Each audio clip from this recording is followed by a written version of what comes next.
மூத்த பத்திரிகையாளர் ரமேஷ் இணைப்பில் இணைகிறார். ரமேஷ் வணக்கம். இணைப்பில் இருந்தமைக்கு மிக்க நன்றி. இப்போ கோட்டீஸ்வரன் அவர்கள்கிட்ட பேசிட்டு இருந்தப்போ அவர் சொன்ன விஷயங்கள் தான். பெரிய அளவில் கூட்டம் கூடுகிறது. கூடுற கூட்டத்தை எல்லாம் ஓட்டா மாற்றக்கூடிய ப்ராசஸ்ன்றது மிக நீண்ட நெடிய ஒரு ப்ராசஸாக இருக்குது. இப்போ இந்த செயற்குழு கூட்டத்தில் அறிவிக்கப்பட்டிருக்கக்கூடிய தீர்மானங்களில் தொடர்ந்து வரக்கூடிய காலகட்டங்களில் தாவேக்காவுக்கு காத்திருக்கக்கூடிய சவால்கள் என்னென்ன? முதலில் இன்றைய செயற்குழு கூட்டத்தில் தமிழக வெற்றிக் கழகத்தின் தலைமையில்தான் கூட்டணியாக அமையும். அந்த முதலமைச்சர் வேட்பாளராக திரு விஜய் தான் முன்னிறுத்தப்படுவார் அந்த அணியின் சார்பில் என்று கூறியிருப்பது அதிமுக மற்றும் பாஜகவுக்கு ஏற்பட்டுள்ள முதல் பின்னடைவு என்று நான் பார்க்கிறேன். அந்த தீர்மானத்தினுடைய முதல் விளைவு. இரண்டாவது விளைவு, நண்பர் கோட்டீஸ்வரன் அவர்கள் கூறிய கருத்திலிருந்து நான் மாறுபடுகிறேன். திரு விஜய் அவர்களுக்கென்று குறைந்தபட்சம் 10-20% வாக்குகள் இருப்பதாக வெவ்வேறு கருத்து கணிப்புகள் தெரிவித்திருக்கின்றன. 10% வாக்குகள் இருப்பதாக ஒரு கருத்து கணிப்பு. அதன் பிறகு 2 நிறுவனங்கள் நடத்திய கருத்து கணிப்புகளில் சுமார் 18-20% வாக்குகளை அவர் பெறுவார் என்று கூறியிருக்கிறார்கள். விஜய் தமிழக அரசியலில் ஒரு அலட்சியப்படுத்த முடியாத சக்தி என்றே நான் பார்க்கிறேன். ஆகவே விஜய்க்கு கூட்டம் வரலாம், ஓட்டு வராது என்று சொல்லுகிற பார்வையை நான் ஏற்கவில்லை.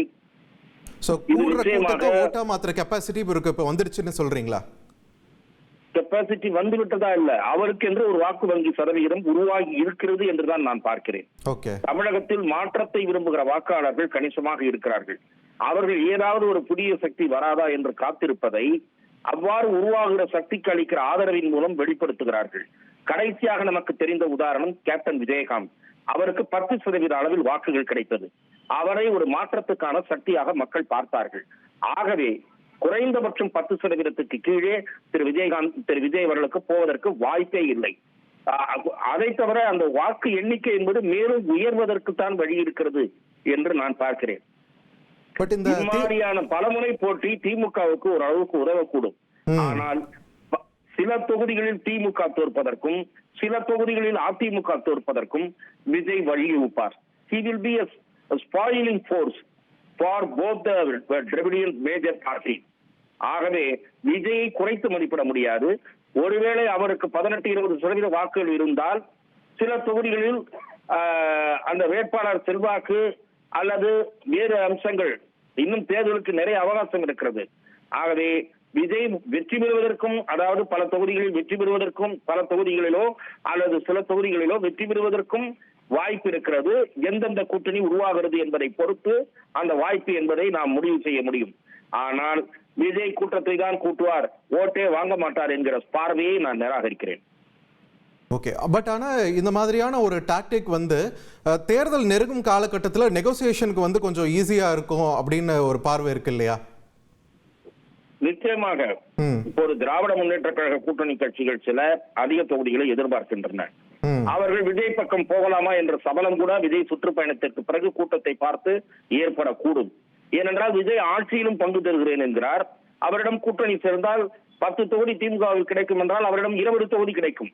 அந்த ஆப்ஷனை அவர்கள் பரிசீலிக்க கூடும். இல்லை, இப்போ இங்கே தீர்மானத்தில் நிறைய விஷயங்கள் சொல்லிட்டு இருக்காங்க. சமஸ்கிருதம் மற்றும் ஹிந்தி திணிப்புக்கு எதிர்ப்பு, இந்த மாதிரியான விஷயங்கள்லாம் சொல்லிட்டு இருக்கும்போது அதிமுக பாஜக கூட்டணியில் விஜய் இணைய வேண்டும் அப்படின்ற ஒரு சிலருடைய எதிர்பார்ப்பு எந்த அளவுக்கு சாத்தியம் நீங்க நினைக்கிறீங்க? வாய்ப்பில்லை என்பதை, அவர்தான் முதல்வர் வேட்பாளர் என்ற தீர்மானமே வாய்ப்பில்லை என்பதை உறுதி செய்துவிட்டது. அவர் தலைமை ஏற்றுக்கொண்டு எடப்பாடி பழனிசாமி போவார் என்று நான் எதிர்பார்க்கவில்லை. அது நடக்காத காரியம். இது காட்சிகள் மாற வாய்ப்பு இருக்கும் இல்லையா? ஏற்கனவே சொன்ன மாதிரி ஒரு நெகோசியேஷன் டாக்டிக்கா கூட இருக்கலாம் இல்லையா? நான் அப்படி கருதவில்லை. அப்படியானால் விஜய் தன்னுடைய நிலையை தாழ்த்தி கொண்டு போனால் அவர் பின்னால் போகிறவர்கள் நம்பிக்கை இழப்பார்கள். அவருக்கும் அடுத்த தேர்தலில் வாய்ப்பு கிடைக்காது. அவரும் ஒரு மதிமுகவாகவும் மாறிவிடுவார். 2026 தேர்தல் களம் ஒரு பலமான மும்முனை போட்டி களமா இருக்கும்னு எதிர்பார்க்கலாமா? நிச்சயமாக எதிர்பார்க்கலாம். உங்கள் தந்திவன் தொலைக்காட்சியில் ஆத்மான் செவ்வாய்தோறும் இரவு 8 மணிக்கு காணத் தவறாதீர்கள்.